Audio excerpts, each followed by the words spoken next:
Water. Life on Earth cannot exist without it. But too much of it, and it becomes one of the deadliest forces of nature ever known. So we knew that big flood is coming, but we didn't knew that it could be that big. But forecasting it's gonna be something like 500-year event. That was out of our possibilities at that time. Throughout human history, floods have taken lives, destroyed towns, cities, and according to the Bible, civilization itself.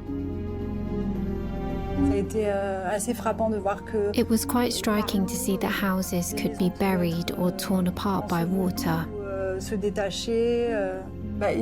People who were carried away with their houses and are missing. In the summer of 2002, the scenic Vltava River is transformed into a raging torrent that threatens much of the Czech capital city of Prague. The swiftness with which the flood strikes is breathtaking and terrifying.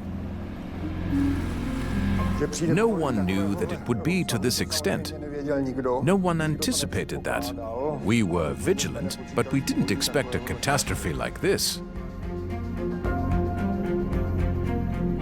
While climate change is increasing the risks of floods worldwide, scientists and meteorologists are working tirelessly to develop state-of-the-art technologies that will help stem the tide. We want to develop better tools and models that we can put in front of forecasters. If they can do that, then ultimately we can save lives.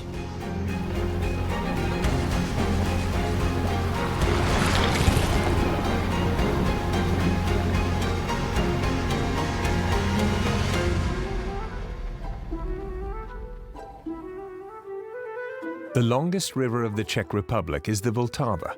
It flows through the capital city of Prague. Among the 18 bridges that cross it is the historic Charles Bridge, built in the 14th century under King Charles IV, a marvel of medieval engineering.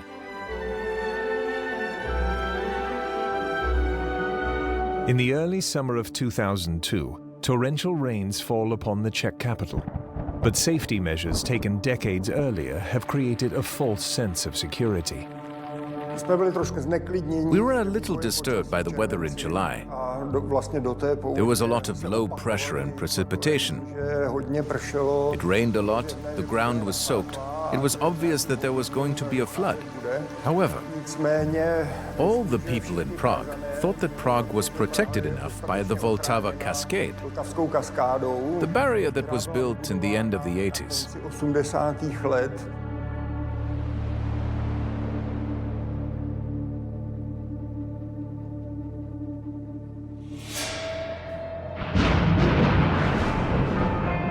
On August 6, 2002, a perfect storm descends upon the area. Two low-pressure systems carry warm, moist air up from the Mediterranean, causing a deluge of precipitation over large parts of Central Europe. In the Czech Republic, the Bohemia region is one of the hardest-hit areas. On the August 6th, there was a first heavy precipitation in southern Bohemia. So at that time, České Budějovice, which is the town south from Prague, were already heavily affected.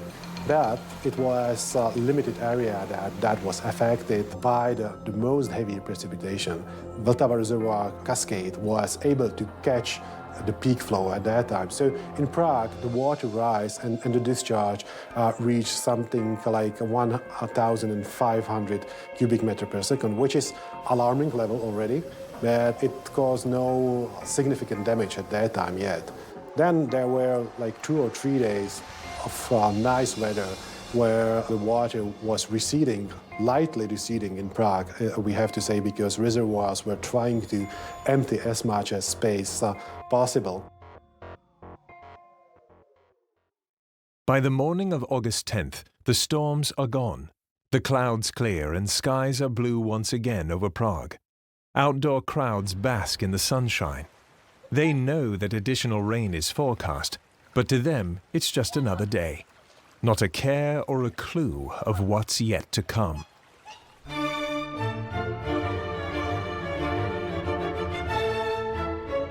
The last large flood in Prague occurred in 1890, so it was more than 110 years before 2002, and we forgot what does it mean. And meanwhile, the landscape changed completely. Reservoirs were built, and in the mind of many people, there was a shortage that we have reservoirs and we are safe from the flood impact, which wasn't true. Communication was downright bad. Prague was trying to improve the situation, and the management was deliberately taking the situation lightly. We were checking the websites of the Hydrometeorological Institute to know what the situation actually looks like. But when you are not an expert, you can't make the prognosis based on that. So we knew that big flood is coming, but we didn't knew that it could be that big. When we try to compare that to the previous events, even hydrologists and meteorologists had at that time mostly comparison to minor floods. So we knew it would be significant flood, but forecasting it's gonna be something like 500-year event. That was out of our possibilities at that time. As climate change causes the Earth's atmosphere to become warmer and increasingly moist, heavy rainfall and catastrophic flooding are occurring with far greater frequency worldwide.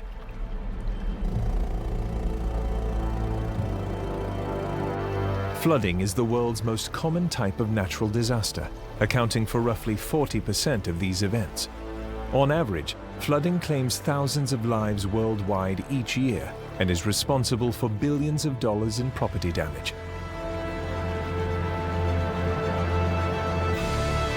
To improve the capability of forecasting these extreme natural events, weather agencies from around the globe are developing ever more sophisticated technology. At the United States government's National Severe Storms Lab in Norman, Oklahoma, hydrologist Jonathan Gurley and his team have been working tirelessly to improve the country's response to flash flooding.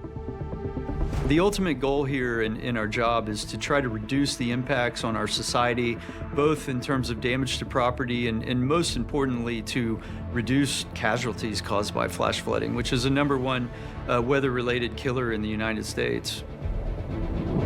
Floods occur across a wide spectrum, ranging from flash floods that are caused by heavy rainfall over a short period of time, usually under 6 hours, to river floods that may occur after days or even weeks of heavy rains.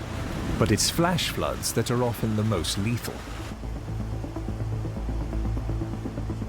There are many aspects that make them dangerous. The first one in my mind is you don't often get the visual clues like you get with some other natural hazards. Like if we make an analog with tornadoes, most people would see a tornado, even a very weak tornado, and they would instantly recognize danger. This is something that could potentially take my life and I need to take cover. But if we look on the low end of a flash flood, we're talking about rainfall. And so this is something that our society actually needs and depends on. And so where does the trigger switch? Where we've moved into the realm of being not a beneficial rainfall anymore, but we're producing too much rainfall that's causing a flash flood. You don't often have the danger signs that people might recognize with some of the other natural hazards. Jonathan heads a project called the Flooded Locations and Simulated Hydrographs Project, or FLASH. The project combines real-time rainfall estimates with real-time surface models to provide more accurate information with which to issue flood warnings. Generally, there are some precursor signals leading up to a flash flood days in advance. Usually the atmosphere has a lot more moisture integrated throughout the depth of the atmosphere, so there are some clues leading up to it. The challenge is to identify precisely where the storms are going to form and produce the locally heavy rainfall rates. And that's where really the weather radar is our first line of defense for that. A total of 160 weather radars distributed across the United States send out signals that are received at the Severe Storms Laboratory. The signals indicate the presence of weather patterns as they develop nationwide.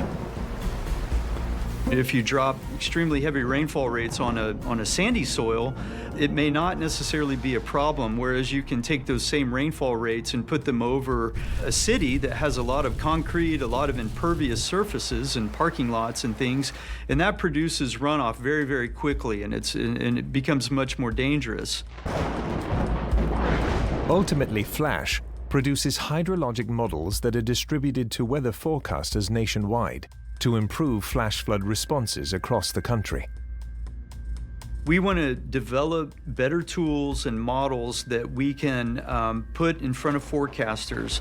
So these are the people that are really in the hot seat, and we want to provide them better tools, better products, better services, so that they can issue more timely flash flood warnings, impact-based flash flood warnings, and they can do their job better.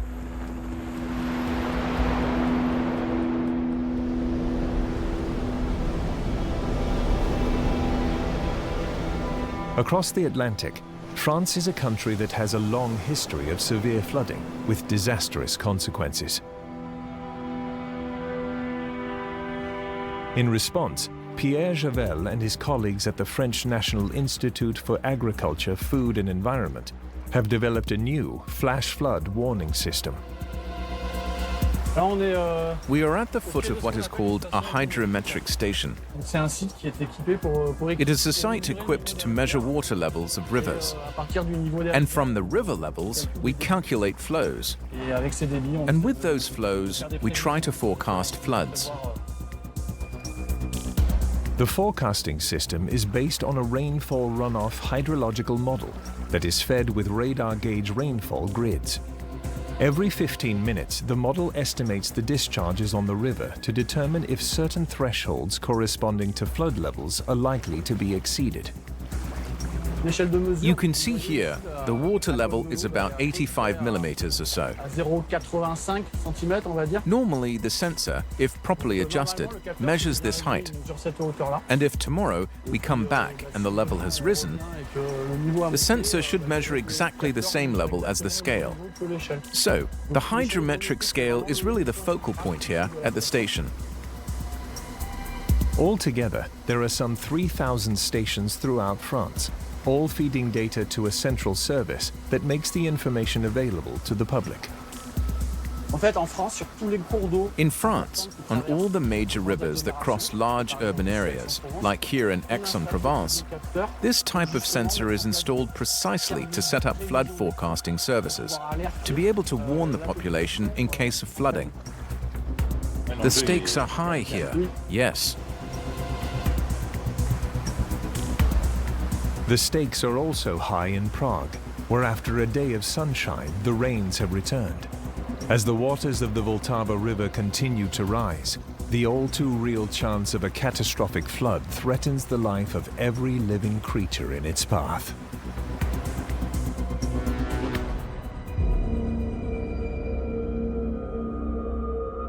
August 11, 2002, Prague in the Czech Republic. After days of sunny skies, another storm slams into the region. Rainfall totals over the past week climbed to 300 millimeters, or close to a foot in some areas. A downpour of this magnitude has not been seen here in decades. The fact is that we were constantly surprised by worsening the situation more than the forecast expected, especially when it comes to precipitation. So we forecast heavy precipitation. It always developed to be, 50% more, which then add to the worsening situation in the rivers. The water levels of rivers and reservoirs, already swollen from the previous days of rain, rise quickly to historic heights. The ground is now saturated. The runoff grows rapid and massive, and there is no relief in sight.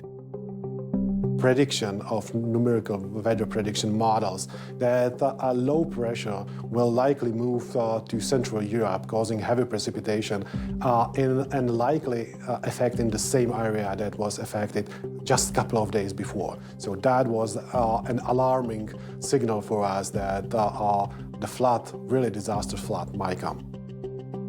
The Czech Hydrometeorological Institute, or CHMI, is the governmental institution responsible for monitoring and forecasting the weather and hydrological conditions in the Czech Republic.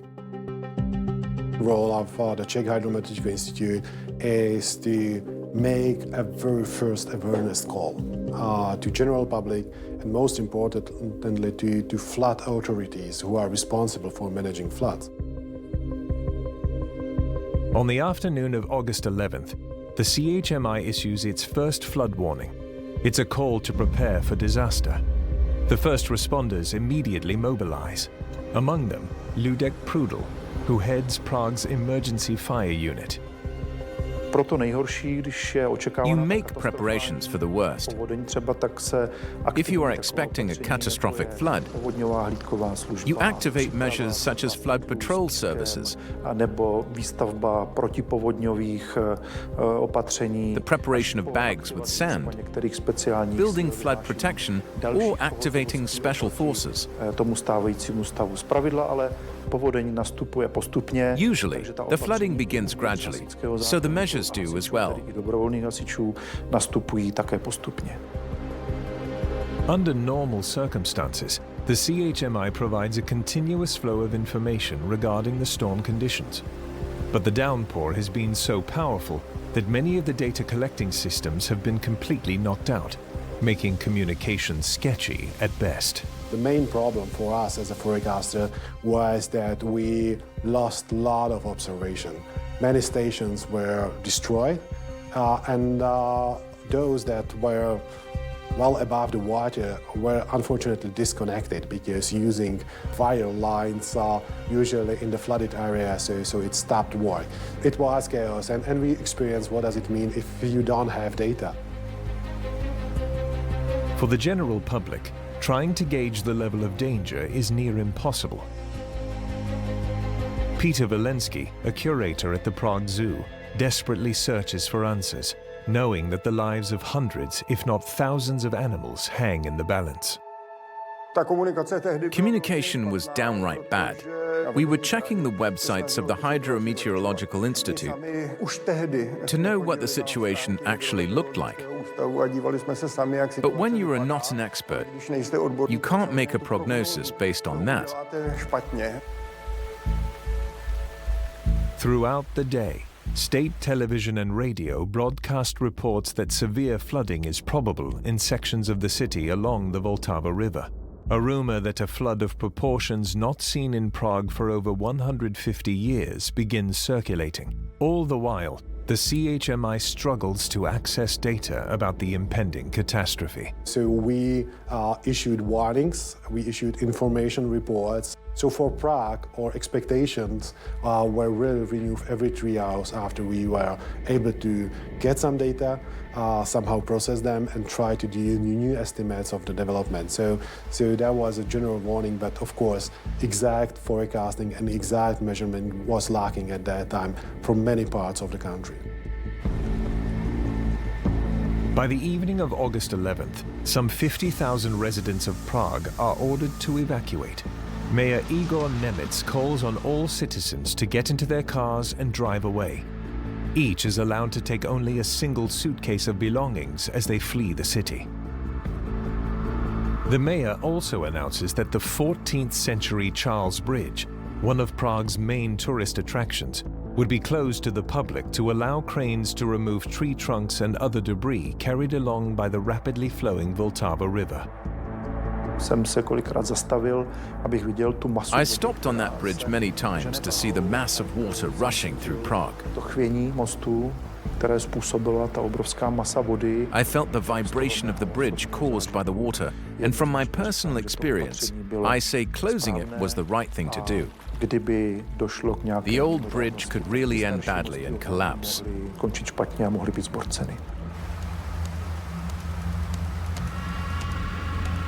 As residents evacuate the city, shop owners work overtime to save their goods. Soldiers, along with hundreds of volunteers, fill bags with sand and build walls to protect the picturesque medieval quarter of Malá Strana. The Czech people know full well what is at stake. Torrential rains have already hit neighboring Germany and Austria, and floods in Russia have killed dozens of people. bringing the death toll from European storms to more than 70 in a week.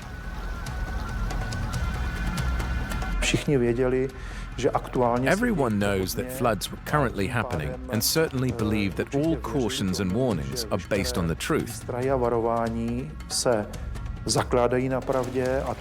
it is a clear reason to leave their homes and head to some safer places.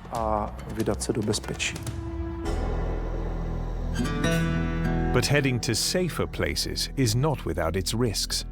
The majority of flood-related deaths are caused by people attempting to drive through running water. What happens if you're in your car and you're stuck in a flash flood? First of all, I would say you're in an extremely hazardous situation, and in leading up to that event, it would have been better to have just stayed at home. What we find is that victims of flash flooding, it's very unusual to be swept away and killed from a flash flooding in your home. We find that that's actually less than 10% of the cases that happens, that occurs. Tragically, many of the vehicular deaths in floods could have been easily avoided. Many flash floods are warned against, and people have some idea that there is some impending hazard. So if they need to get out and they need to drive and pick up their children from daycare or whatever the case would be, then my advice would be have a plan B in place. You know, have it in mind that you may have to go back home. Most children would rather see a late dad than a dead dad. So have a plan B in place, and then if one encounters a flooded roadway, never enter the water, no matter what. There are hazards in there that you can't see that may be in there. A real winner. I don't know what his problem is. He went through a wash that could have killed him. Now his vehicle's stalled out, and he's got, oh my God, he's got kids. I don't believe this. I do not believe this.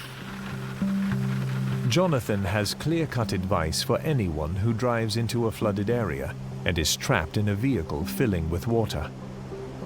People are in a panic and they want to get out of that situation, and so they would open the door. And that's the situation where water's going to move in and rush in very, very quickly. At that point, you're not going to be able to swim and force your way out of that. So just prior to opening the door, I'd recommend unlatching your seatbelt, holding on to the steering wheel, opening up that door, let the water rush in, and as it's happening, take a deep breath and then wait for that water to no longer be rushing in, and that's the time you want to swim out.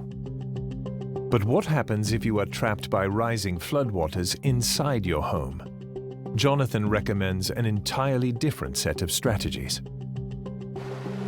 The biggest piece of advice is get to high ground, climb to high ground. That's the thing to do, and that's where some of the people perish, is they may be in a wheelchair or something and they're unable to do that. But water populates lower areas, so you want to get out of a basement. We've had some situations here in the United States where people are sheltering from a tornado and they're underground, and once in a while, then those can become flooded. So you have kind of a multi-tiered natural hazard, and those can be quite scary. Jonathan believes the safest room in the house during a flood is the attic. He recalls the role that attics played in saving the lives of scores of Americans during one of the country's deadliest weather disasters. In some cases, we've seen extreme situations like in Hurricane Katrina, where people were eventually having to go up in their attics.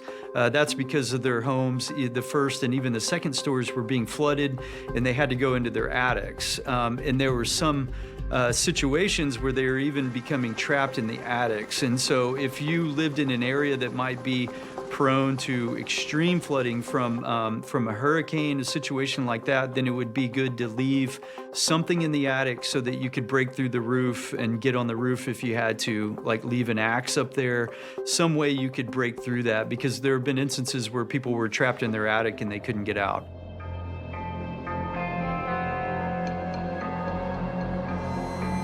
By August 12th, getting out of Prague is on everyone's mind in the Czech capital. But for some, it's easier said than done. Peter Walensky and several colleagues have been trapped at the Prague Zoo since the storms first began, monitoring the situation and preparing to evacuate the animals if necessary. We slept in the zoo because most of us, including me, lived on the other side of the river, so we could not get home. So we slept 10, 14 days in the zoo and only took care of the animals, nothing else. We had a very good flood plan. We had flood quotas. The highest of them was 100 years flood. No one knew that it would be to this extent. No one anticipated that. We were vigilant, but we didn't expect a catastrophe like this.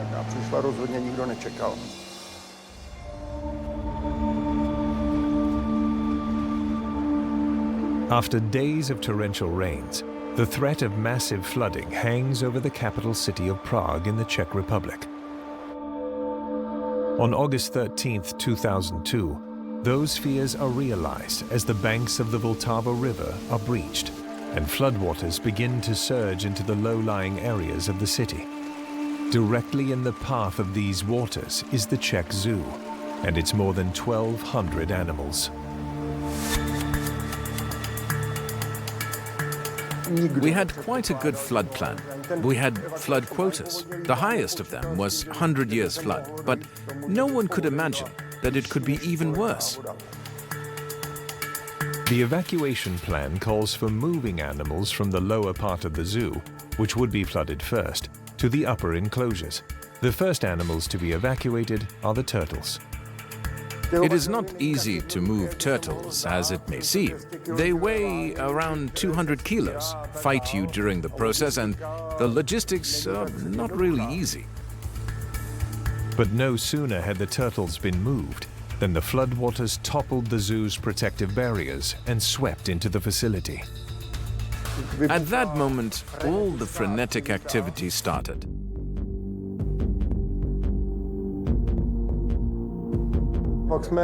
We helped to move the felines, and water started to rise. We had water up to our waists. Suddenly, me and my colleagues, we realized that we had moved the turtles, but we left the fruit bats behind. We had to catch fruit bats flying above our heads. Somewhere, higher above, a helicopter was flying with calls for evacuation. It was kind of an apocalyptic situation. The whole world was in twilight, cold, wet, an evacuation call, and we are catching fruit bats and taking them away. The caretakers are in a race against time. By sheer force of will, they succeed in saving hundreds of animals, including a male hippo named Slavik, who miraculously finds his own way to survive the rampaging waters. Water carried him to the first floor of the hippo pavilion, and he was able to move onto the gallery around the pavilion.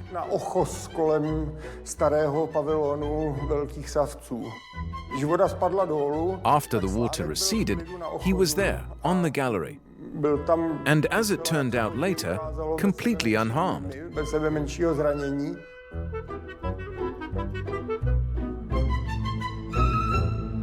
But with the waters rapidly rising, the lower part of the zoo becomes submerged, and tragedy soon follows. Dozens of birds are lost when floodwaters completely fill their cage, and a heartbreaking decision must be made with a bull elephant named Kadir. Some elephant males can be very dangerous, and this one was the case. It had its enclosure, from which he could not be evacuated. So he was shot the moment the water rose so high that it was obvious he would have drowned.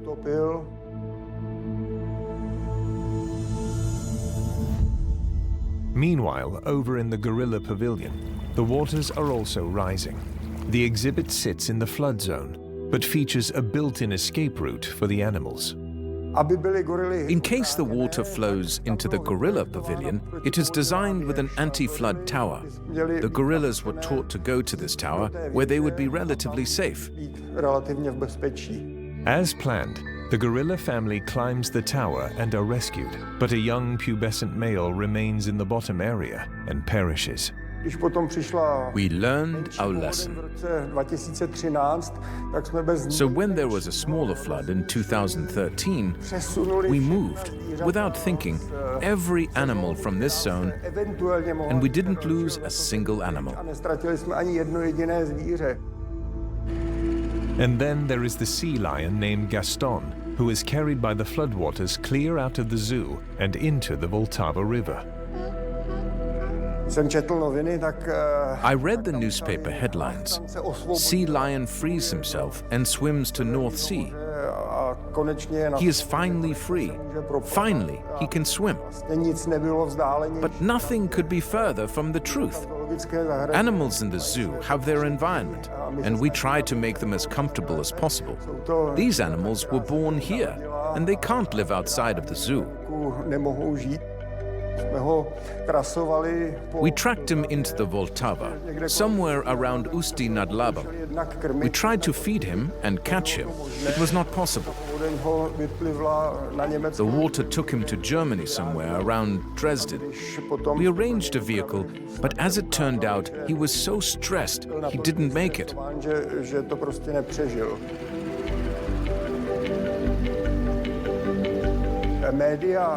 So, if the media wrote stories about a sea lion finally being free, the real situation was that the completely stressed out animal, bombarded by objects in the water, blinded by muddy water, succumbed to stress in that water.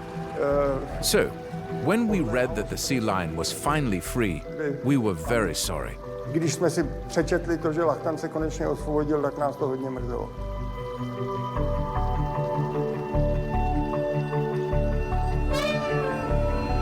Through the Herculean efforts of the zoo's caretakers, more than 1,100 animals are saved. But the loss of 100 animals and their habitat is tragic.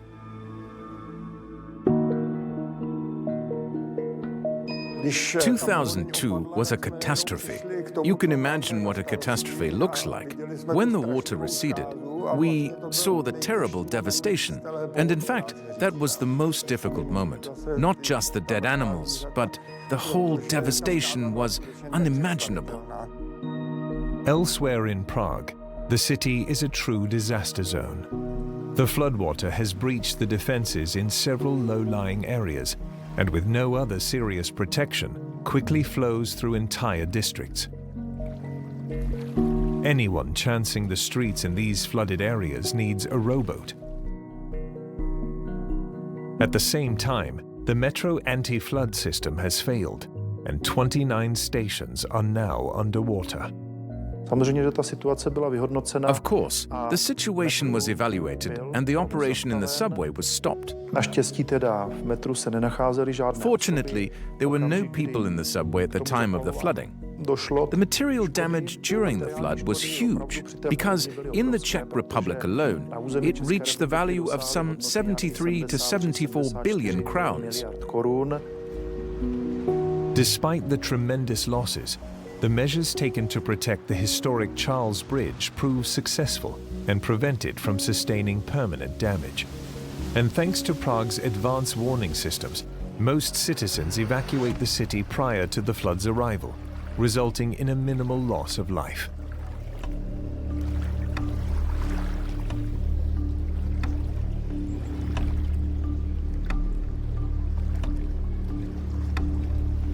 In 2002, the number of fatalities was between 15 or 17, depends who count to be a victim of the flood. And most of them were related to heart attacks during the rescue situation. So a very good sign of the ability to learn from the previous situation. The insight gained from previous situations is at the heart of efforts to prevent catastrophic flooding from reoccurring. Today, throughout the Czech Republic, scientists and first responders are learning from the past in planning for the future. A great catastrophe is always a huge lesson. This means that everyone, including the fire emergency unit, will learn from the disaster, and we have optimized the equipment. Of course, we have improved the activity of operation centers. What we are trying to do is not to do the revolution, but provide continuous evolution of tools and methods that we use. So it's continuous work on developing the hydrological models as well as meteorological models. If you look at the model today, it's something completely different than it was 18 years ago in 2002. So we are trying to move steadily in enhancing our model step by step. What we are looking at is really the technology, and also more and more trying to get involved in those social science impacts and connections to other problems of risk and forecasting, because it's not only about producing information from the hydrological point of view, but providing information for the people to react based on that and they make their decision. We are trying to work on both, on technology as well as the social impacts and social consequences of our forecasting service. Some of the most significant failures in 2002 were the communication problems and lack of data arriving from the flood zones due to equipment malfunctions. That problem is being addressed today through advances in technology. What was a huge difference was the change of communication from solid lines, telephone lines, to cell phone technologies. And of course, also radar technology, and also the information from satellites developed significantly and bringing us more and more data that we can build on when not trying to do our decisions. The number of observation points providing real-time data increased 4 times. And we also changed the technology. So instead of having data once in an hour based on dial-up, we have every 10 minutes a new set of data available. The Czech Republic is just one of many countries where time and resources are being allocated to combat catastrophic flooding. Throughout the world, meteorologists, social scientists, and psychiatrists are working together to create new systems and technologies to ensure less damage and greater chances of surviving these most deadly of natural disasters.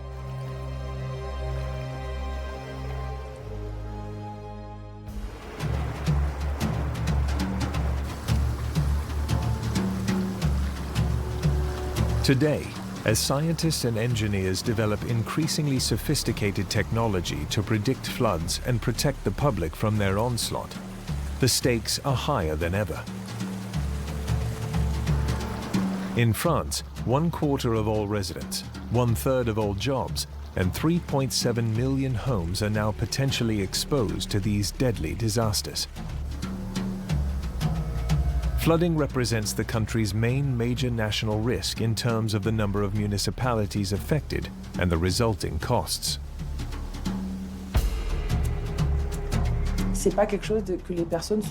It's not something that people think about every day. Maybe we're going to get flooded today. But when you get to the field in general, it's completely devastated. Broken houses, children's rooms on the ground, rubble everywhere, and a very striking silence. There's nobody left except nature. In developing effective systems for forecasting catastrophic floods, scientists must take into account the specific weather patterns and geography of the affected regions. The south of France, for instance, and its unique position along the Mediterranean Sea, makes it especially vulnerable to heavy rains and flooding.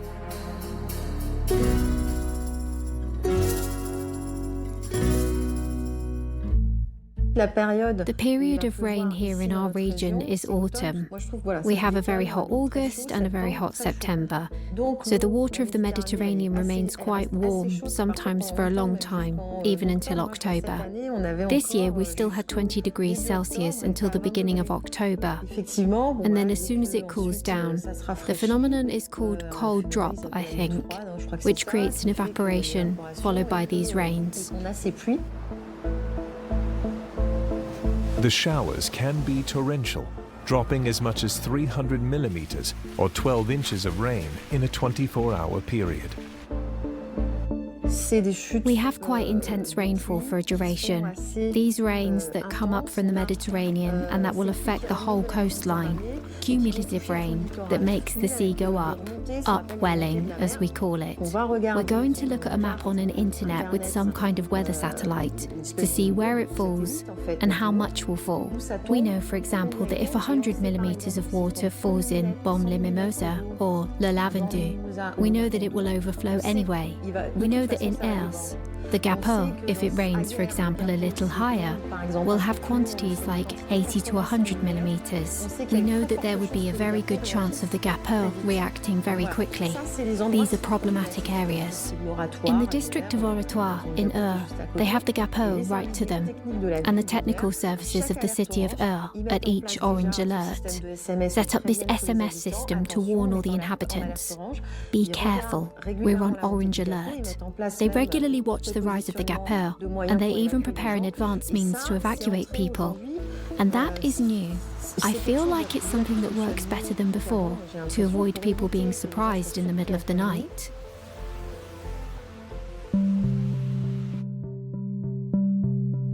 In recent years, French scientists have partnered with Jonathan Gurley and his team at the National Severe Storms Laboratory.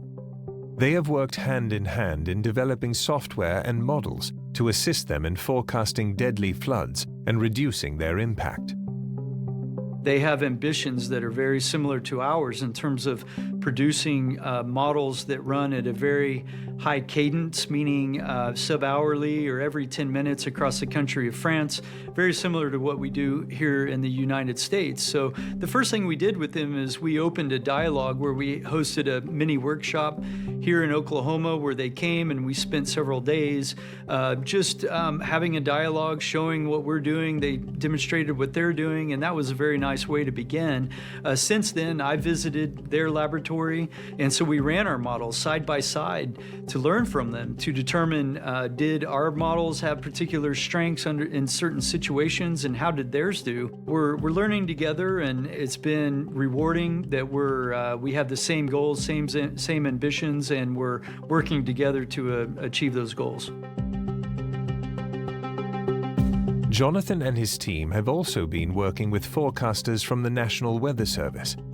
Over the past 5 years, the forecasters have been invited to the Severe Storms Laboratory for the so-called testbed experiments, where they have an opportunity to try out new flood detection technology in a simulated environment.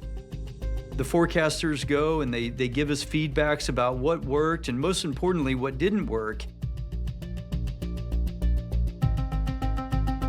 And so that feedback we found over the course of years has been valuable for us to go back and to refine the tools that we ultimately transition to operations. And I think that the tools that we've been developing as a global community can now be used to better identify when a particular city, businesses are going to be inundated by a river flood. One of the most innovative new tools being used to forecast floods is the stream flow radar. This remote sensing technology has been especially helpful in addressing the increased wildfires and flooding due to climate change. Unlike more conventional string radar, the stream radar sensors are installed above streams to prevent them from being destroyed by potentially raging floodwaters. What the stream radars are, it's actually two radars. One of them is pointing straight down to the water, another one's pointing off at an angle, and then with these two radars we can measure the velocity of the surface of the water and then also the rate of rise of the water. And so this information is really useful whenever we're studying the science of the transformation of heavy rainfall to runoff in streams. They're also used for early alerting to notify some of the local constituents and even myself that rates are being exceeded and people need to be aware and take cover. As scientists continue developing systems to protect the public from floods, they are becoming increasingly dependent upon machine learning and artificial intelligence to supplement their physics-based prediction models. In our case, the hydrologic models that underlie the flash modeling system are physics-based models. So they're representing the world, the physics-based world as much as we can. Nowadays, we have very large data sets, so we have millions and millions and millions of grid points of forecasts of flash flooding. It's a repeat offender. It always floods in that particular point. In some of these areas, we don't necessarily understand why, but that's where the machine learning and AI come into play, and then they'll identify these regions because they've been historically repeat offenders, so to speak, of producing flash floods. That's how we incorporate a machine learning as almost a post-processor, if you will, from the physics-based model forecasts of flash flooding that we have. When flooding is imminent, authorities strive to give the public as much advanced warning as possible. By increasing the lead time, they will ultimately save lives and reduce property damage.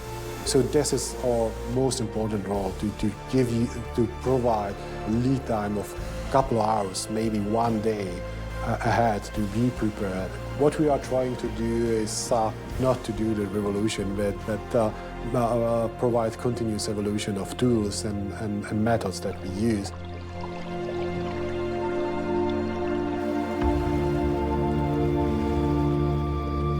We want to continue to improve our software. We want to couple it with atmospheric prediction models so that we can increase lead time and continue to push that envelope. At the same time, weather experts have not lost sight of the human element that must also be taken into account in developing systems and strategies for surviving the ravages of floodwater. When it comes to trying to reduce the impacts and fatalities from flash flooding, we really must incorporate social scientists into this research and believe that we can take a quantum leap and start understanding behaviors and why some of the people take some of the risks that they do to drive through flooded roadways, for instance, when they could simply stop. And the slogan that we use in NOAA is to turn around, don't drown. The presence of mental health workers at flood disaster sites has also proven incredibly beneficial to those who have survived these catastrophic events. Usually they see white gowns coming forward, and they're happy because they see that we're there for them too. They often come to talk to us about what they've been through, how they've experienced the situation, the fears they may have felt, what happened afterwards, and then there are also questions about what will happen to them next.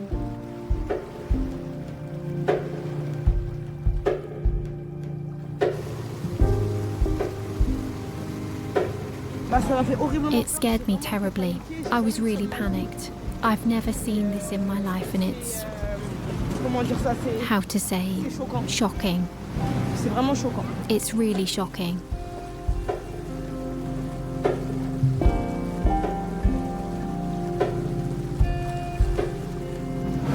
We're traumatized. What happened today is too traumatizing for everyone. It's too much. And there's nothing to be done.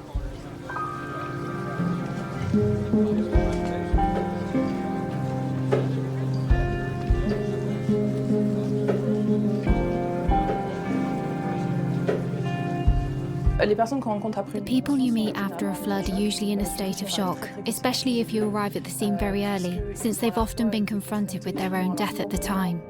In many cases, flood survivors exhibit a coping mechanism known as disassociation. Dissociation is a psychological manifestation of anxiety. The brain temporarily disconnects for anxiety reasons. The shock is so great that the mind cannot manage this stress. This anxiety overload is too heavy on the person, and the mind's protection reflex is to disconnect, to temporarily disassociate the emotions from reality.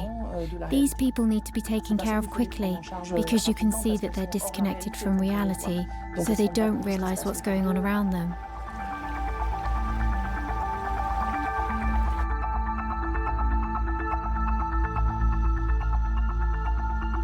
We're trying to help people get home, many elderly people. Not too long ago, we delivered food to an elderly person because they're completely blocked. There are places we can't even go because the water is higher than 1.2 to 1.5 meters.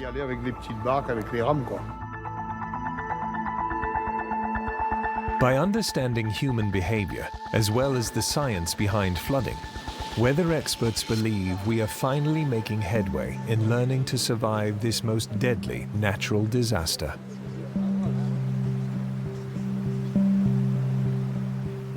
As water flows, it's incredible phenomena. And of course, water impacts us in many aspects through drought, through sanitation, and through floods. During the forecast, it's always our aim to try to be useful and provide information that would then help someone else to be protected, to be more safe. And for us, the good forecast brings us satisfaction in our life.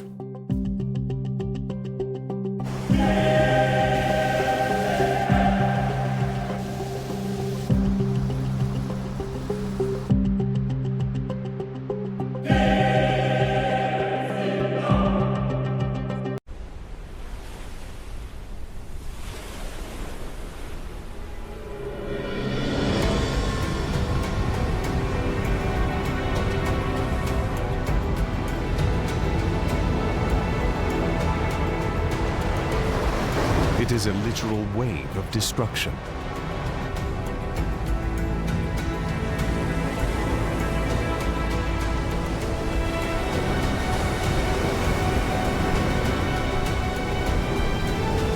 Originating deep within the ocean, it poses a seemingly invisible threat until it reaches land.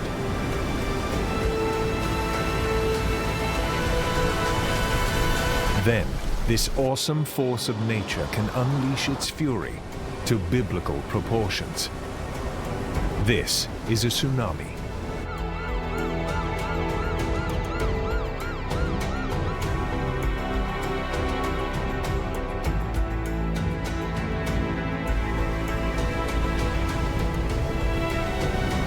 Is there a way to predict such a massive disaster?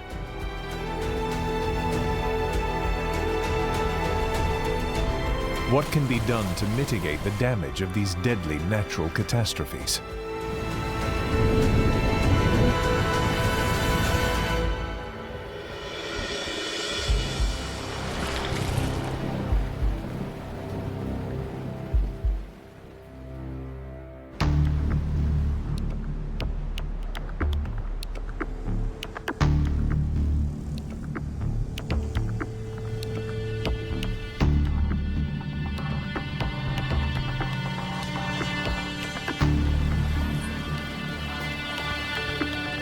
On May 22, 1960, the most powerful earthquake ever recorded struck the city of Valdivia on the southwestern coast of Chile.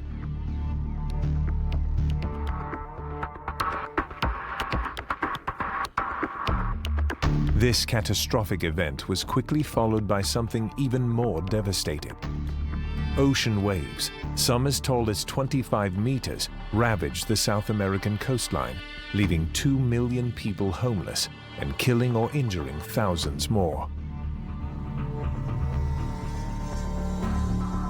The waves also caused major damage as far away as the island of Hawaii, over 10,000 kilometers into the Pacific Ocean.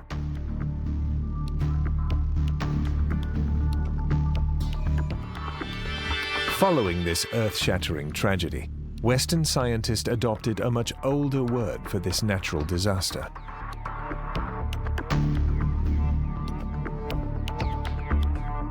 Tsunami is a Japanese word for harbor wave. They're really formed by seismic activity, by earthquakes, volcanoes, landslides, things like that.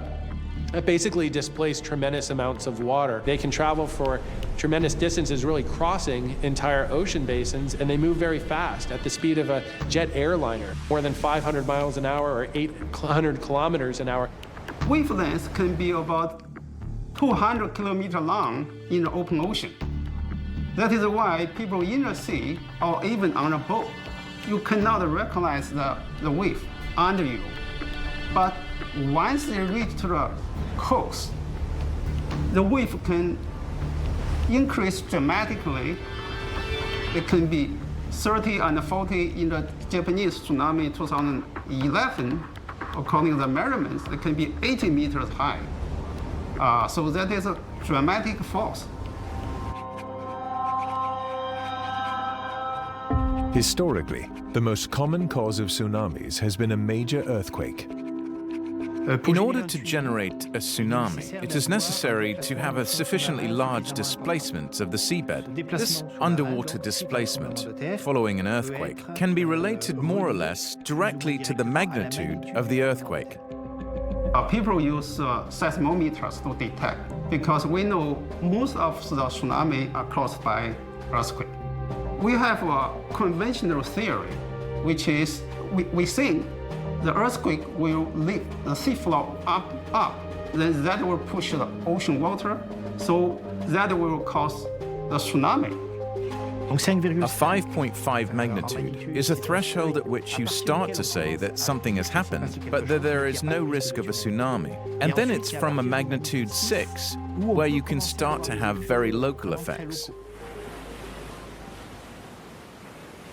The biggest challenge for preventing tragic loss of life in the wake of a tsunami is knowing when and where it will strike and how large the wave will be. To my knowledge, there's no way to predict earthquakes. We can do probabilistic analysis where we estimate the recurrent rates of a certain magnitude at a certain location over a certain number of years. So we have an idea of the seismic potential of an area and when, on a certain scale, it could happen. But to say that such and such an event is going to take place in such and such a place, with such and such a magnitude, at such and such a time, no, it's impossible.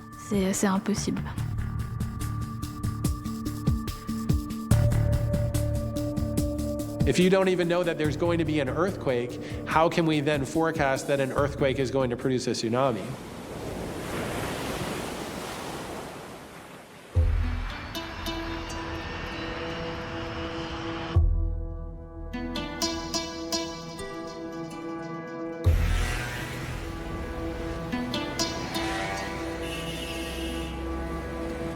On September 28, 2018, French tourist Jean-Marc Pareja, along with his wife Pascal and a family friend, arrive in the coastal city of Palu on the Indonesian island of Sulawesi, never imagining that they are in imminent danger. For them, it is the beginning of an idyllic vacation. It's a country that we love because of the mentality of the people. Very zen, very nice people, lot of humor. It's also a country where there are some quite extraordinary landscapes. There are 19,000 islands in Indonesia, so there's a lot to explore. This was our third trip. The first time, we went to Bali and Lombok. The second year, we went to another group of islands called Karimun Jawa. And so the third year, it was this trip to the Togian archipelago. The trio planned to spend the night in a hotel on the beach near Palu. The hotel is located on the seafront, so outside the city. There is the road that runs along the coast, and the hotel is next to it. And on the other side is the ocean. The hotel is nice. It was a perfectly normal vacation day there. At 2:59 p.m. local time, a 6.1 magnitude earthquake strikes the Sigi Regency, a few miles south of Palu. My wife and our friend are leaving for lunch in the afternoon. And at one point, my wife feels her chair move. But she doesn't think it was bad. She was a little unstable and nothing else. Jafar Bua, a CNN reporter based in Indonesia, also feels the medium-sized earthquake. Hari itu saya sementara bersama keluarga di luar. I was with my family outside the house. Tiba-tiba terjadi gempa sekitar. And suddenly there was an earthquake around 3 p.m. and we had to stop eating.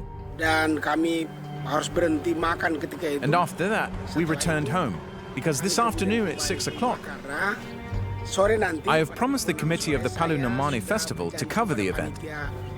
Festival Palu Nomani untuk meliput acara itu.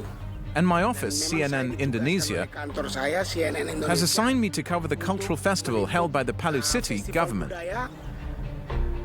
Yang diselenggarakan oleh pemerintah kota Palu itu. 2018 marks the 10th anniversary of the local cultural festival. At 6 p.m., hundreds of people, including many international tourists, are gathered on the Talise beach for the festivities. Then, at 6:03 p.m. local time, I'm reading the French press on my tablet. I'm at the hotel reception because the network is a bit better. And all of a sudden, there's a huge vibration. There are a lot of small buildings with tin roofs. So I think of a gust of wind at first. I say to myself, here's a big gust of wind. And suddenly, I realize that there's no wind at all whatsoever. And then it starts to shake. The table in front of me starts shaking. The bench I'm sitting on starts shaking. I understand very quickly that it's an earthquake.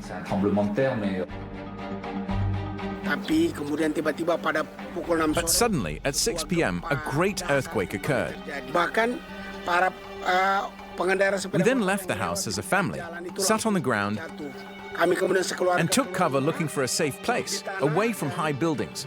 Because we were worried the buildings would collapse because of the strong shaking of the earthquake. The shaking is very violent. That is to say, you can't stand upright. Me? I fell on the floor. There is a woman from the hotel who was thrown and fell on her forehead, who opened her forehead, falling to the ground. Everybody falls. Everything falls over. Scooters overturn.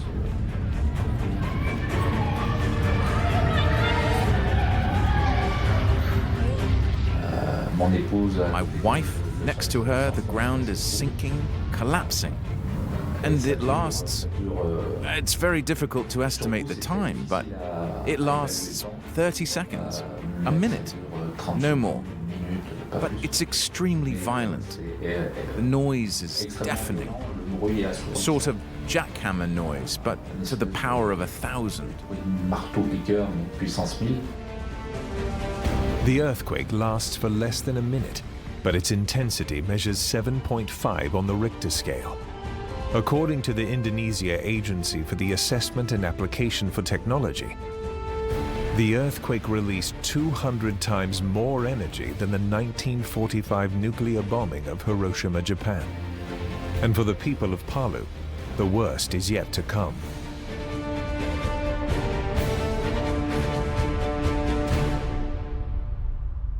Forecasting tsunamis is tricky. It's very different than forecasting hurricane storm surge or coastal flooding that comes from a storm, because with forecasting storm surge, we have the benefit of having days' notice of what's going to happen meteorologically, because a hurricane is the forcing mechanism. With a tsunami, the forcing mechanism is often a volcano or an earthquake. Those are harder to predict. The other reason that tsunamis are difficult to predict is that they can travel so far. So, for example, in the Indian Ocean tsunami in 2004, this started with a massive earthquake in Sumatra. The tsunami traveled for such an extent to the west that it soon outran areas where the earthquake was felt.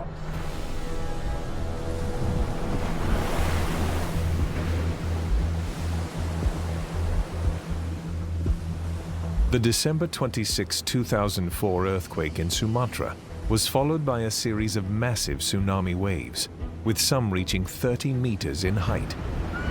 Communities on nearby coasts received little warning, and an estimated 228,000 people in 14 different countries were killed, forcing scientists to acknowledge that tsunami warning systems needed a major overhaul, particularly in countries with coastal areas on the Pacific Ocean. Following the Sumatran earthquake in 2004, studies were carried out to try and find out a little bit about the number of tsunamis per year that were observed in each basin on the surface of the planet.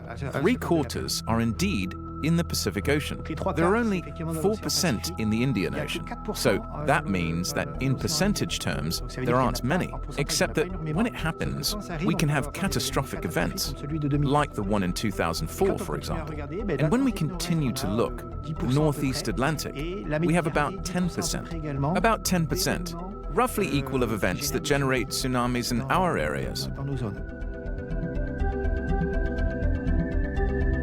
In 2012, the French government agency CENOLT created its own National Tsunami Warning Center in Essonne, near Paris.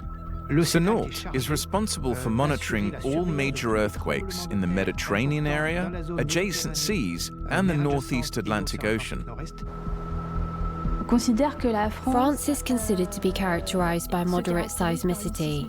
That is to say that we are not in a context like the Pacific Basin, where there, because of its large subduction zones with very high convergence spreads, we have events that can reach magnitudes 9 quite regularly. We don't have large subduction zones like that. So we have a moderate seismic activity, but moderate seismic risk does not mean no risk of tsunami. The strongest earthquakes imaginable in the Western Mediterranean, at the North African margin, which extends from Morocco to Tunisia, could be of a magnitude 7.3 to 7.5. In this case, it has been estimated that the tsunami could generate waves on the French coast that could reach 2 to 3 meters in some areas, or even a little more, depending on the configuration of the coastline. Scientists at the Warning Center utilized traditional tsunami detection technology while developing new methods for the future.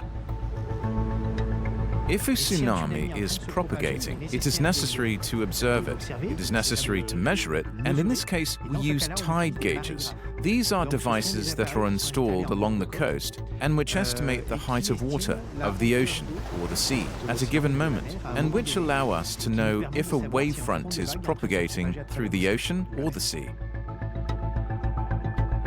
The center also processes information from tsunami meters, sensors installed on underwater buoys that can detect changes in pressure as waves pass overhead. In the wake of an earthquake, such changes could mean a tsunami is headed toward the coastal areas. In the event of a strong event, for example, in the Ligurian Sea between Corsica and France, of an earthquake that would be of a magnitude 6 to 5 approximately, and that generates a tsunami wave, waves would arrive rather quickly on the French coasts.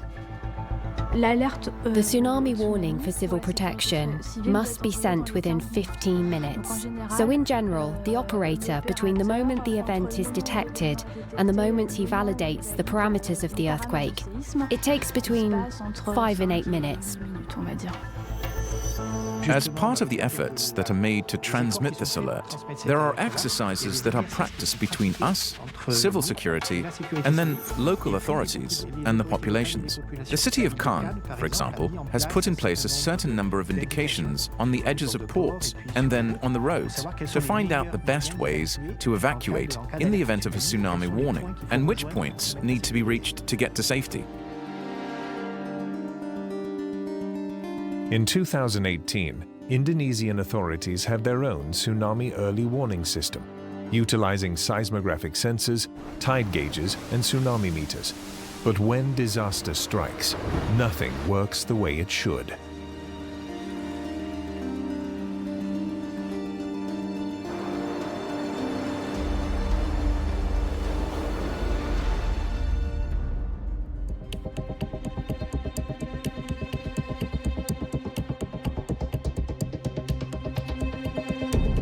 When the rumbling of a magnitude 7.5 earthquake finally stops, the coastal communities of the Indonesian island of Sulawesi are in shock.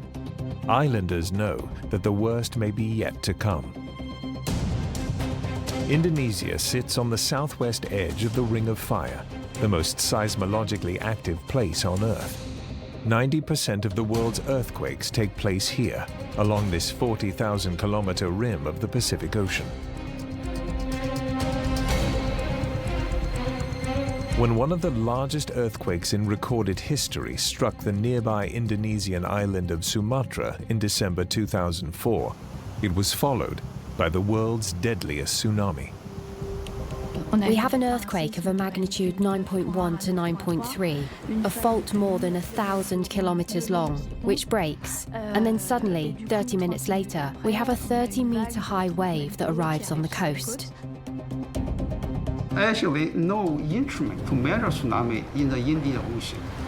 So the earthquake, of course, is a surprise. The tsunami is even a larger surprise. One thing that was quite phenomenal was the retreat of the sea. First of all, the retreat of the sea of 1 kilometer. So imagine when we're on the beach, a retreat of the sea during 20 minutes of 1 kilometer. It gives us an idea of the energy, which will arrive thereafter.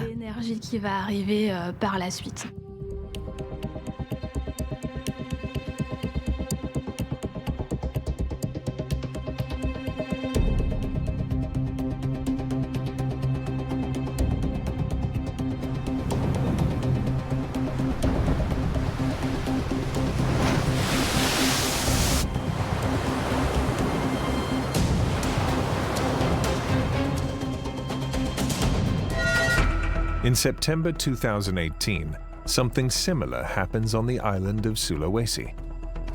The Indonesian archipelago area, that is a region between Indian Ocean and the Pacific Ocean. Those oceans just sitting above several complex of the tectonic plate boundaries. So that on the east, you have the we call Philippine Sea plate. On the west, that's the Indian plate. On the south, there's several small plates, like the Sunda plate and the Yangtze plate. So all the boundaries converge in that area. They collide each other or slide each other. So it's easy to generate earthquake.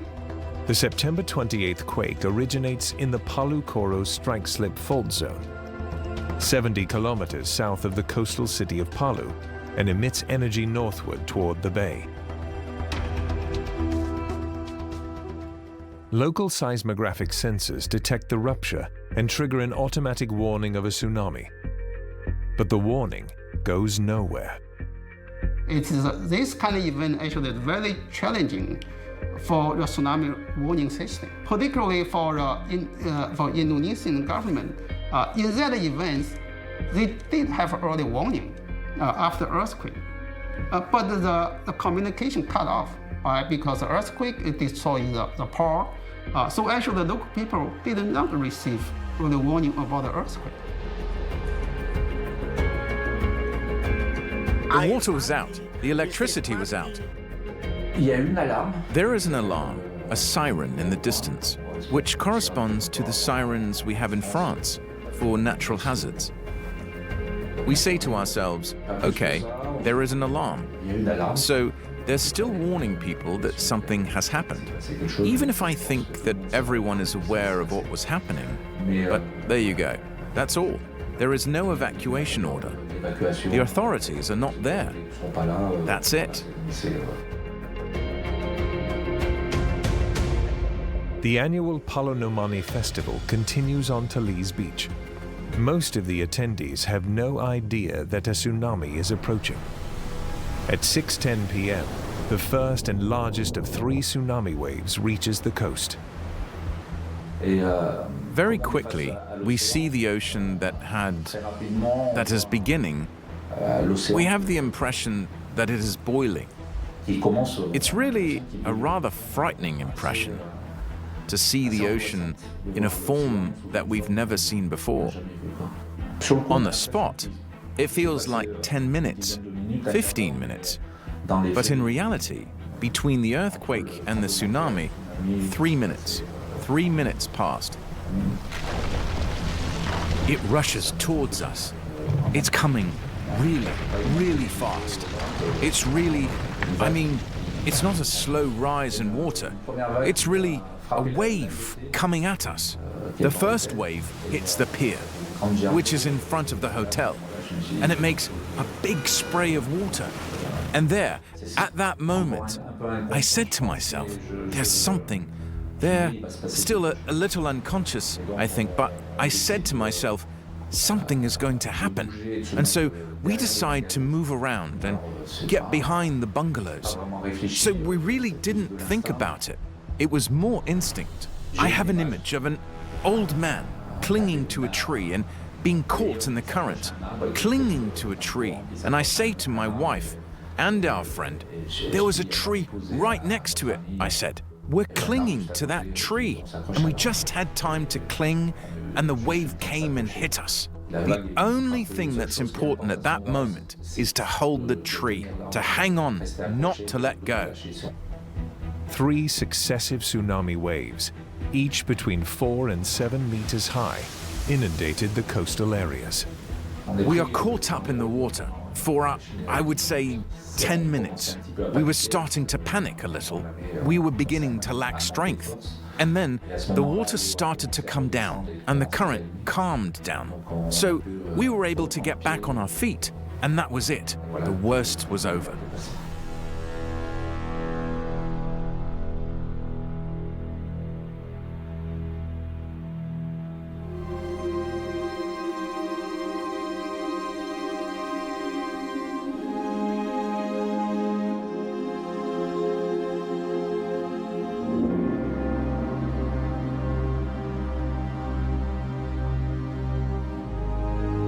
Saya belum mendapat kabar apakah tsunami terjadi. I haven't got any news whether the tsunami happened. But then after a few hours, the tsunami hit Palu Bay. I then checked it. Tsunami melanda Teluk Palu. Bisa tsunami. Kalau begitu saya harus cek. Saya cek dan di sana Palu Bay was really sad. The bodies were lying on the road. The carcasses of motorbikes and cars were scattered. Jenazah itu sudah terkapar di jalan, bangkai-bangkai kendaraan. Many victims on the streets. Some were injured and some died. And I think it's like a little apocalypse. Ada yang luka-luka, namun ada yang meninggal dunia. Dan saya berpikir ini seperti kiamat kecil, ini benar-benar dahsyat. There are vehicles that have been swept away by the current, that have wrapped themselves around palm trees. A car that is completely folded in two. Its alarm rings for a while. This is a really bad situation. This is not kidding. This is a tremendous disaster. We don't look any further. We're too caught up in the how are we doing? What do we do now? How do we get out of it? We're not there too much looking at what's around us. It's we have to find a solution to get to safety. The water has receded, but the community is not out of danger. People in and around the city of Palu continue to face the threats of collapsing buildings, untreated injuries, tainted water, and aftershocks that could potentially cause more tsunamis with no warning system in place. Everyone is focused on basic survival. It's 6 p.m., 6:15 p.m. Night is falling, and then we have to make a decision. What do we do to protect ourselves? We know there may be aftershocks from the earthquake, the wave. We don't know if there can be others. All the people who were on the coast, they all went up. The whole population of the coast immediately went upland. Local authorities soon learned that the crisis is equally dire in the inland area of Sigi Regency. Although the tsunami wave never reached that far inland, entire towns have virtually disappeared.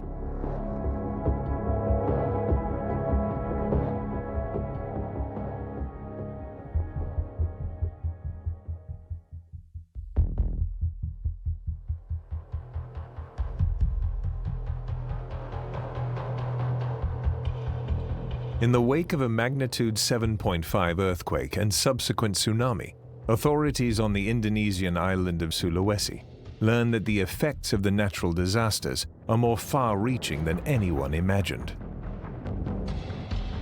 South of Palu City, on the edge of the Palu River Valley, the farming village of Petobo is buried in mud. Scientists say the situation was caused by soil liquefaction.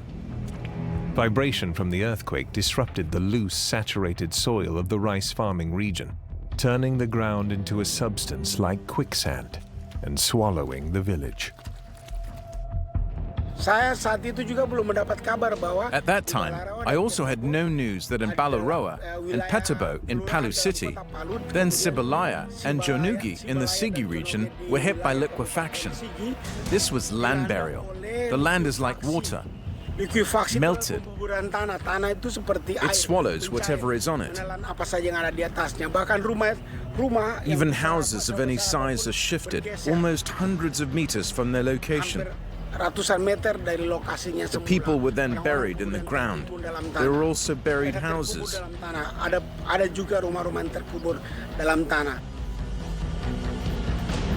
On the other side of Palu City, the village of Balaroa has also suffered catastrophic losses.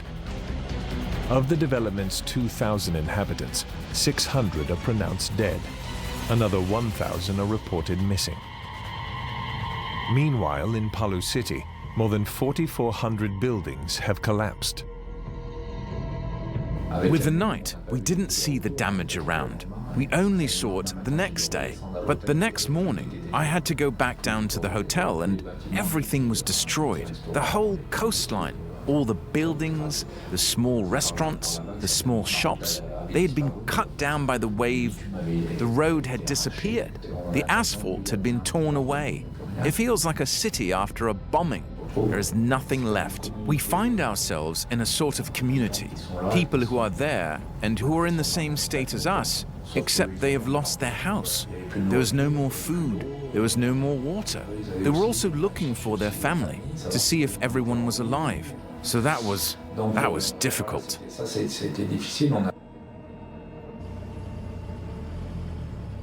Disaster management teams from the Association of Southeast Asian Nations rushed to the aid of survivors, providing housing, medical aid, food, and water purification. I then decided I had to be a volunteer for humanity. Luckily, friends from Jakarta and student volunteers from Makassar came to Palu. We set up a logistics warehouse to accommodate logistics shipments. Adult food ingredients, milk for children, Pampers and sanitary napkins. We also prepared a body evacuation team. Another team distributed foodstuffs to affected areas in the cities of Palu, Sigi, and Donggala.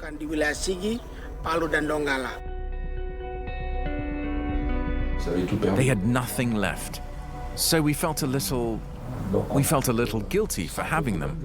When we left, we had the impression that we were abandoning them when they were in a really precarious situation.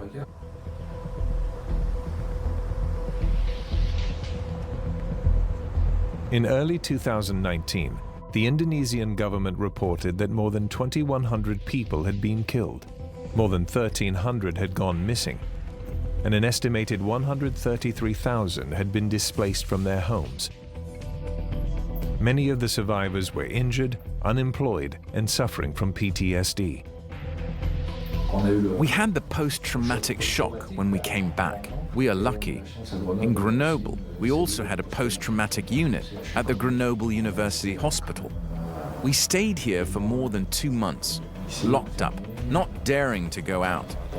The slightest noise, it scared us to death.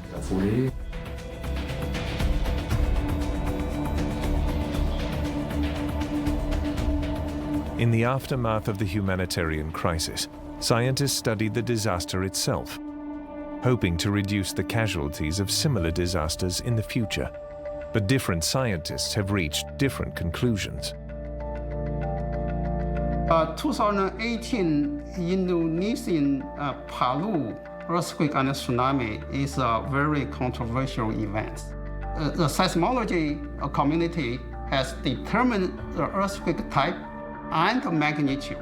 That is widely recognized. It is a strike-slip earthquake, and the magnitude is 7.5. So people don't think this kind of earthquake can generate damaging tsunami because the magnitude is that not big and it is strike-slip. The traditional theory of tsunami genesis supposes that tsunami waves are created by the vertical movement of underwater land. In an earthquake, this type of movement occurs when a normal or reverse fault ruptures. However, the 2018 Palu earthquake originated on a strike-slip fault, where the movement of tectonic plates beneath the Earth's surface is side to side.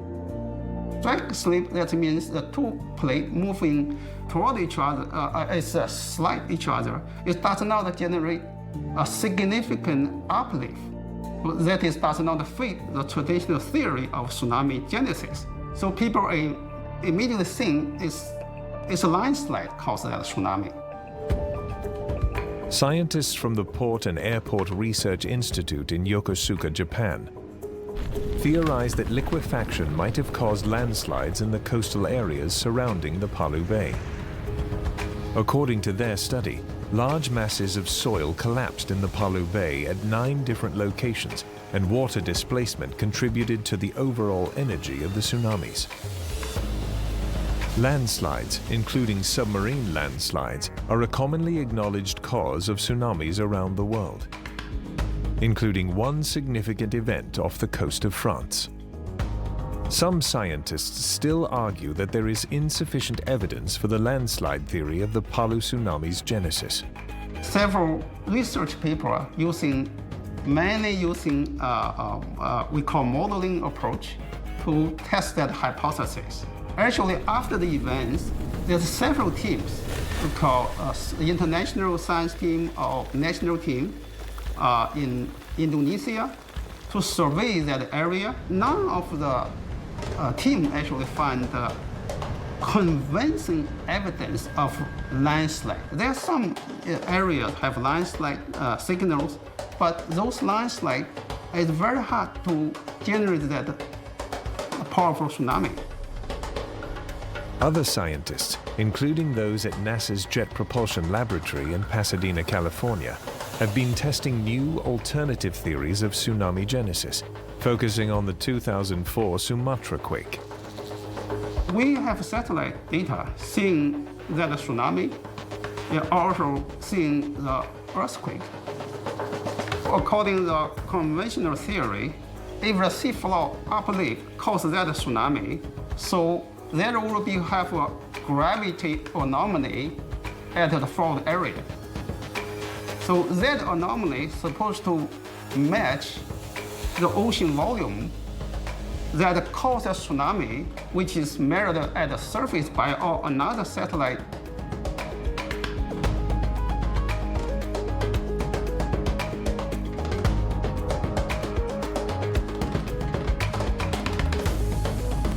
In order to mitigate the effect of disasters like the one in Palu City, scientists are rethinking their understanding of tsunamis and using new technology to change how the international community responds to them.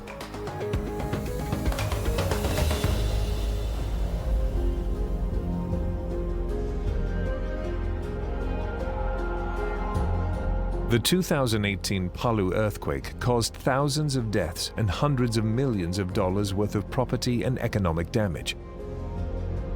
It also left scientists wondering how the quake triggered such a massive tsunami. What unseen circumstances produced this deadly wave? And will events like this be more common in the future? To answer these questions, the scientific community is looking beyond the traditional method of predicting tsunamis based on earthquake seismology.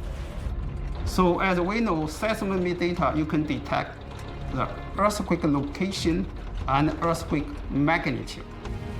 But unfortunately, the earthquake magnitude is not a good predictor of tsunami size. or some small earthquake can generate big tsunamis, while some large earthquake did not generate tsunami at all.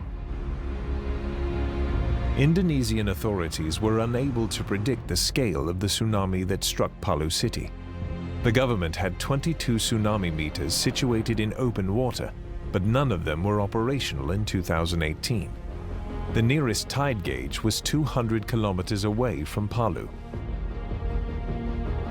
Even before 2018, the international scientific community recognized a strong need for a more comprehensive tsunami tracking system.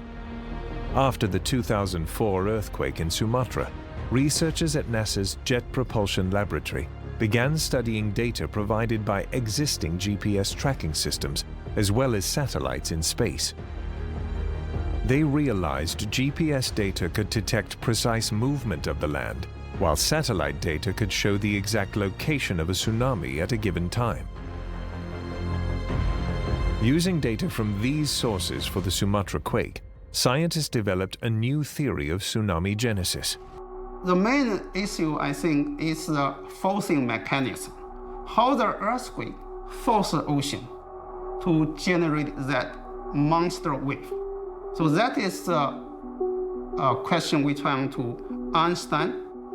We think the horizontal motion of the continental slope caused by that earthquake is contributing to a force to that tsunami. There's only two kinds of energies.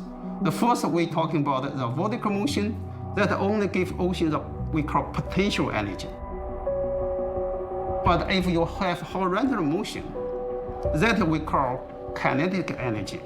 But that energy is very powerful. That is why we see many of the large tsunamis generated near the coastal boundary or with a steep topography.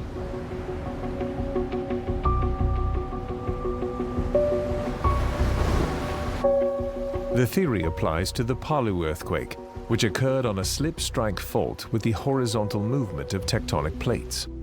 So one set of plates push the water into the bay from south, but another plate push the water from south to north out to the bay. So these two energy overlap causes that tsunami that directly hit to the Palu city at the end of the bay. Because the energy all combined inside the bay. So the energy have to release somewhere. That is why it's so powerful. That is why so many people die in that city. The theory not only helps to explain historical events, but also to predict similar future disasters. Theoretically, the tsunami has a precursor. It is caused by earthquake or landslide or if whatever the volcano as a source of that tsunami. So that means theoretically we have time to do early warning. The key is how we can use technology. The speed of a tsunami is fixed within an ocean. If there is a big earthquake that generates a tsunami at a given place, we know exactly at what time it will arrive. Where it is more difficult to be sure of the impact is the effective wave height at the time of the arrival at the coasts. GPS can detect land movement, which can be inversely calculated the seafloor motion. So that means that data can be used for tsunami early warning. Since then, we get NASA support to test the real-time GPS because for tsunami early warning, you have to get real-time data.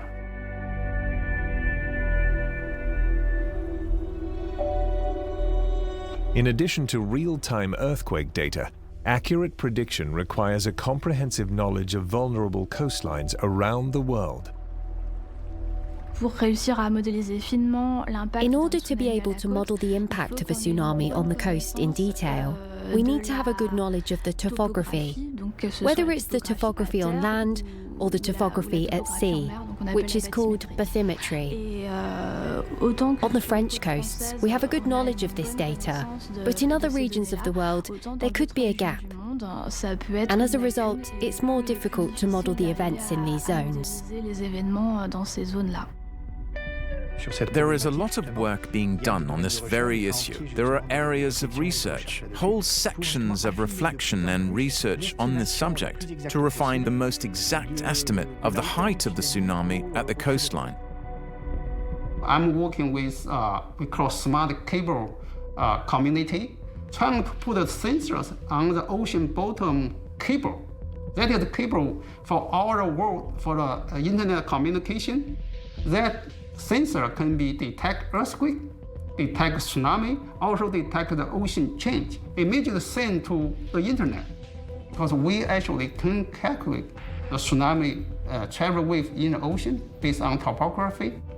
We can predict those tsunami arrival time and even the tsunami power quite precisely. Accurately predicting a tsunami is only half of the challenge. International partners also need to create an early warning system that can instantly and effectively deliver the warnings to anyone in danger. To do that, we have developing we call mobile tsunami warning system. That means we will put the warning system into your smartphone. So if there's an earthquake occur around you, then we'll give you alert. Even as technology improves, some worry that tsunamis might become a more frequent danger in the future.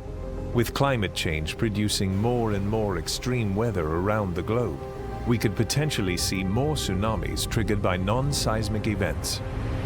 There can also be so-called meteo tsunamis, when there are very strong depressions above the ocean, and this depression moves at a certain speed. Not too far from the coast, there is a bulge in the sea level, and on the front of this bulge, there can be waves which are generated, and which finally devastate the coast with tsunamis.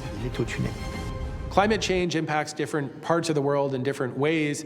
In the Arctic and in the Antarctic, we see a lot of melting sea ice and melting land-based ice and glaciers as well. You can think of the heavy weight of tremendous amounts of ice on land. When the ice melts, the land actually rebounds. You can think of this if you lay on a mattress and then you suddenly get up. The mattress is going to take a few seconds to really quickly raise up as well. That's what's happening to the land when we melt glaciers on the land. We get this, what we call rebound, basically the land pushing up. So some of the ice cap can be actually fall to the ocean, or we sometimes call ice quake. So icequake, so that means the ice shelf, almost like a tectonic plate, can be break apart, then fall to the ocean, or force ocean water. So that can generate a tsunami too. Facing an uncertain future with extreme weather, coastal communities are taking extreme measures to minimize the catastrophic tolls taken by tsunamis. Protection against tsunamis, in the physical sense of the term, ultimately preventing a wave from approaching the coast, is quite possible. In Japan, they have built dikes all along the coasts and harbors so that tsunamis of certain height cannot reach directly inside cities or ports. These constructions, at least for a certain number of them, have shown their effectiveness, particularly in the case of the 2011 event. Notably in Kamaishi Bay, where we have photos before and after, so before the tsunami and after the tsunami. And we see that the tsunami, because of its devastating size, destroyed a good part of this dike, but it also helped to slow down the impact of the waves in this bay. Such prevention methods impose exorbitant costs and require local governments and environmentalists to agree on the benefits and potential risks. In Palu City, for example, a high coastal breakwater could cause problems for the fishing industry and threaten to change the local environment and the local culture more than any tsunami. Scientists at tsunami warning centers around the globe say that the best advice for those living in vulnerable coastal regions is to be aware and be prepared.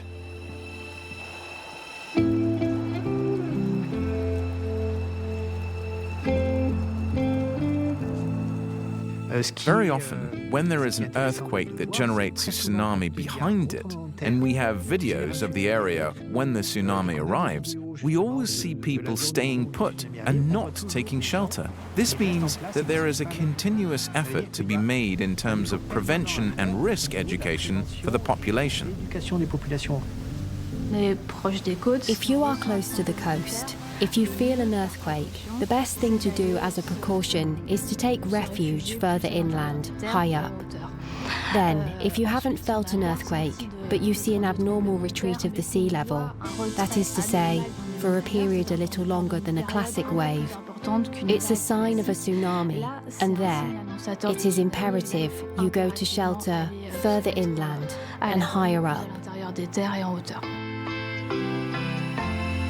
Sebenarnya ada pertanyaan orang, kok People think that this is an infrequent earthquake, pertama mereka menganggap ini adalah so they are still in that place.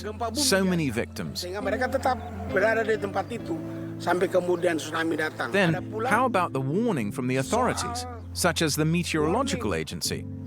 dari lembaga berwenang I am sure that it will not reach the hundreds of thousands of residents in Palu City. Palu. Itu saya yakin tidak akan sampai seluruh Not until the warning, there has been a tsunami, Palu belum sampai peringatan itu kemudian so that many people die on the coast of Palu City. sehingga banyak korban jiwa masyarakat di sekitar pesisir Teluk Palu. This is indeed a devastating disaster, and we don't expect it. Bencana yang dahsyat yang tidak bisa kita sangka-sangka. Saya harus tetap di sini, saya bekerja di sini. I still stay here. I work here. I grew up here. My family is here. Kemana-mana. Yang kita harus cari That's why I'm not going anywhere. cara menghadapi bencana-bencana itu setelahnya. What we have to look for is how to deal with that disaster. Bumi, ketika terjadi tsunami, ketika terjadi We have to prepare ourselves how to deal with earthquakes, tsunamis, and liquefaction. bisa kita lakukan. We want to go back to Indonesia because we love this country. We want to see the people who helped us again, because we had a lot of human experiences like that on the spot. People with whom we stayed in contact. And the only way to go back there is to get rid of the anxieties, the fears, and the anxieties that we may have to go back to that place.